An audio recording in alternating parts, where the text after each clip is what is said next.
Batgirl answers the call from the DC Core. Here's your look at the DC Collectibles DC Core Batgirl's statue.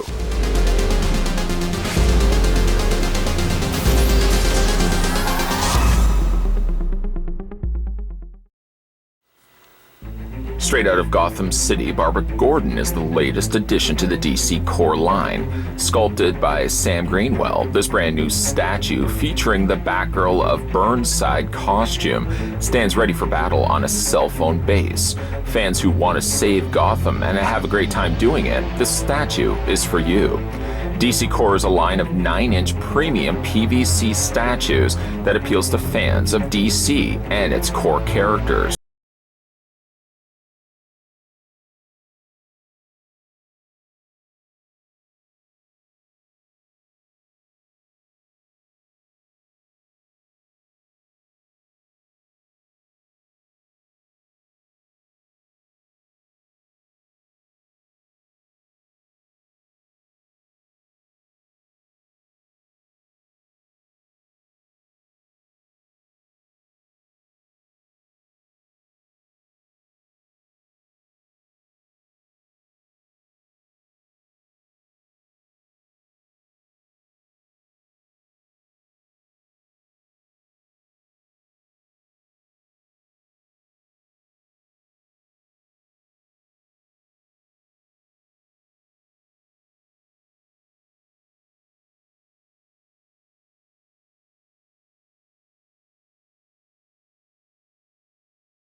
We're going to go ahead and measure off Batgirl, and not a new statue to say the least, but a statue I want to add to my collection. It was still at my local comic book store, and what can I say, the itch got the better of me, and I ended up picking this one up for myself.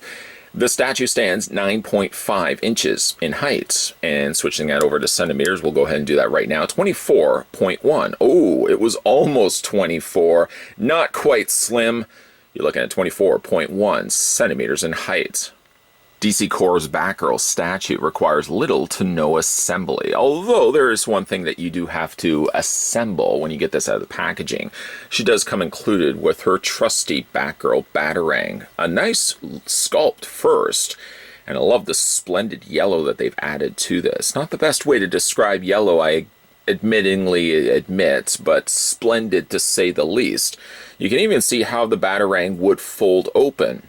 I guess based on the way I'm seeing hinges here, the wings would probably fold back and then this would fold forward, giving you a very compact shaped Batgirl Batarang that would likely still be able to fit into her pocket. When you do get this out of the packaging, the only, like I said, assembly that is required is just simply taking that Batarang and attaching it into her hand. I guess you really could throw it either way. I feel more inclined to have it sitting in her hand, whoops, dropping it of course, sitting in her hand like this and have her throwing it. But I guess you could simply have it throwing the opposite way. You could just spin that around. It's simple. It's very little required for it.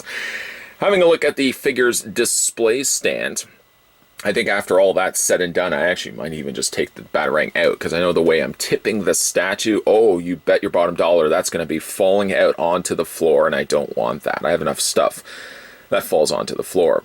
For the display base option, get a gander at this. It is a glittery purple phone, something which that is actually of size. You could imagine that I would be carrying this around. It's not that preposterous. I could be carrying around a glitter phone with Batgirl, the logo down below. Don't judge me. But it is a glittery purple phone made up of a translucent plastic. In fact, you can almost even make out the Batgirl. I think you can. There's the Batgirl logo peeking its way through to the other side. You've also got DC Collectibles, manufactured in China, yada, yada, yada, and all that good stuff. And the statue's foot, Batgirl's foot at least, only one of it is sitting on top of this phone, and you can see the Oracle symbol right down there. It's nice. There's something jarring about the fact, though, that not all the figure's footing is attached to the phone. I don't know why it bothers me so much that her leg extends out the way that it does. It sort of just drapes off. We can certainly play out the scene in her head, in our heads, as to why she is posing like this. Again, she's probably going to be throwing off the Batarang, giggling apparently while she's doing it. But still, I don't know, from a statue standpoint, it is jarring, the fact that she does have just one draping out leg. And I think this was a common trend with a lot of the DC core figures, where they kind of went beyond the boundaries of their display stand. Some would easily say, well, sir, if I can interject here, didn't you buy the statue kind of knowing exactly what you were getting? Exactly I did, sir. Exactly I did. But still, it is a little, it's like the phone needs to be just a little bit longer for her to be able to attach for both.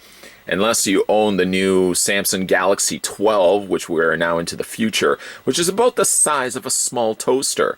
Phones, with technology advancing the way it is, still can't seem to come up with a smaller phone. Everybody seems to be getting bigger and bigger. But I guess for the time being, that's what you're getting. You're getting a Batgirl whose leg is, like I said, just draping off to the side. Like the display stand, I have no real qualms about the stand itself, but there's just something weird about the fact that her leg extends outward, especially when you are putting it on a shelf, for example. Granted, yes, the foot is touching a surface. It's not just waving aimlessly up in the air, but still, it looks a little off to me. It looks a little bit off. Okay, so let's have a look at the figure. Now, really, the statue is really good. I'm liking the statue, and the Batgirl of Burnside is always one of my favorite designs of Batgirl, so it would beg the question, why simply I just didn't pick up the statue before? I pick up a lot of stuff. It's hard to pinpoint things that I'm missing out on until I eventually see them in the stores. I'm like, oh, right, yeah. Wanted to pick up this statue for myself. And I think the only other core statue I had picked up prior to this was the Joker. A statue I really want to go back and re-review because the lighting was really poor. Those were the dark days of reviewing for me. And I know it only happened last year, but it's something I need to fix, I think. Thank goodness we did fix it. The producers have invested in brand new lighting, but around that time period, reviews seemed a little too dark for my liking. Anyways, for the head sculpts, I again quite like the boisterous glee in her face. Omitted, of course, is the Batarang. I have to put a little footnote down below. Omitted is the Batarang. But I do like the face sculpt quite a bit. This is good because these are also affordable statues. They're not going to break the bank. Your wallet's not going to let out a big, oh, again? As you're shelling out necessary funds to pick up this one for yourself. It'll certainly be under $100. I think, memory serves me correct, I think these were about $50 or $60. So they're not overly expensive. But what you're still getting for value is a fantastic looking rendition of Batgirl, in all honesty. I like, again, the head portrait. Again, it plays for a much more girlish and not necessarily overly feminine looking Batgirl. And I think that works well for me for this type of Batgirl design. Like the face portrait, and I do like the coloring of tone that they use. Don't use that tone with me. But that's the tone that they used for the face portrait, and I think it actually works well for the figure. It gives an opportunity for things like the white of the eyes to really pop when you've got a darker tone and darker undertone for the skin being used like this. Teeth also stand out quite nicely, and even lips. Lips that would likely be lost in the mix if the skin was a little bit lighter and fairer, seems to pop rather well here when you've got it against the backdrop of the darker coloring. So overall, really happy with this head portrait. I like also that they've used a matte black for describing and painting the cowl, not giving it a shiny black, which I think would compete, especially when you've got the sheen of her hair. Slightly more the jarring aspect, perhaps, of this figure. A part of the figure that I don't really think needed necessarily to have sheen would be probably hair, unless her hair is wet. Then we can get into, of course, why the hair should have a sheen to it. But unless it's wet, I don't really think this hair deserved to have a slick coat added over top of it. They should have just kept consistent with the matte coloring that they used for really all the rest of the body. If anything, invest, if you will, by putting sheen into the cape, which they've done. Add sheen to things like soles of the boots, and even the boots themselves have a yellow sheen to them. That works well. But I don't know, there's something weird about having sheen to hair. Doesn't quite make sense to me. It looks like somebody has taken a brush and some shellac and gone in, reluctantly I'm sure Batgirl was, and just painted shellac all over her hair. Gosh darn it, I love saying shellac. But so overall, the hair looks good. It's got a nice flow to it. It has a body and life of its own, but I don't think it needed necessarily the extra coat of clear coat over top of that. What you're getting for the rest of a Batgirl of Burnside is a purple-clad, costumed Cape Crusader. How's that for C's? All done in this dark kind of, not quite violet. I would almost even describe it as a Concord grape. Oh, there you go, describing with food. Well done, sir. Thank you very much. The yellow is done in a shinier plastic, of course, also the gloves, the utility belt, and even the strap that's located around the, holstered around the side of her leg. Things like black, for example, banded down the side of her leg, also doesn't get sheen. Charlie Sheen, I'm sure. I wonder if Charlie Sheen has a sheen to him. That's not something I really need to know. Having looked, though, down at the boots, I like that the boots have been posed in a way that it looks like she's about to leap off, or she's putting a lot of the pressure on the toes as she's about to wind up and throw the Batarang. Where'd the Batarang go? It's right here. Batarang never went anywhere. It was just here. I knew I was going to drop it. Coloring is actually kept relatively muted here, in all things considered. I mean, there's no additional shading that I can see. The purple is purple and purple alone. It doesn't have any additional undertones or dark shaded areas to it. It's kept relatively simple, and maybe through simplicity is why the statue works so well. I think, again, it's just the flow of the statue that really comes together and produces a decent enough rendition of Batgirl. It's certainly most definitely a statue that I wanted to get. There goes the Batarang back where it belonged. I'm going to keep it that way, I think, for the rest of this review. Like I said, this is a really nice looking Batgirl. It has few qualms, or I think I have some few qualms about some of the design elements that they went with. Primarily, it's the sheen. There we go, talking about the sheen again, added to her hair.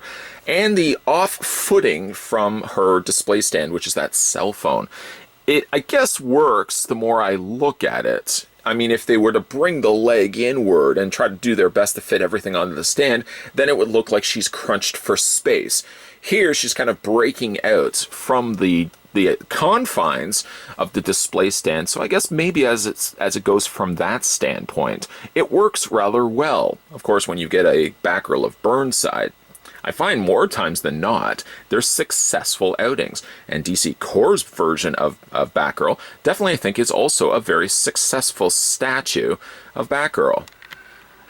As I said, I've already had a look at the DC Corps Joker. Feel free to check out that video if you like, but again, I apologize well in advance for the lighting of those videos. I was trying out some new lighting, it didn't work so well, and also the lighting that I was using went through 8 batteries, and 8 batteries lasted me about an hour's worth of time.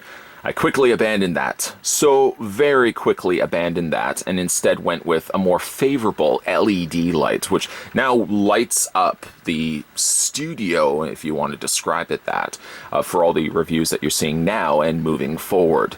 I like the lighting on this so much I would be willing to go back and re-review the Joker, because I really think that was a neat looking Joker statue and really didn't give the proper treatment, I think, to the Clown Prince of Crime with such poor lit lighting. I know everybody now is going to be jumping to see the DC Corps Joker. I'm so sorry well in advance.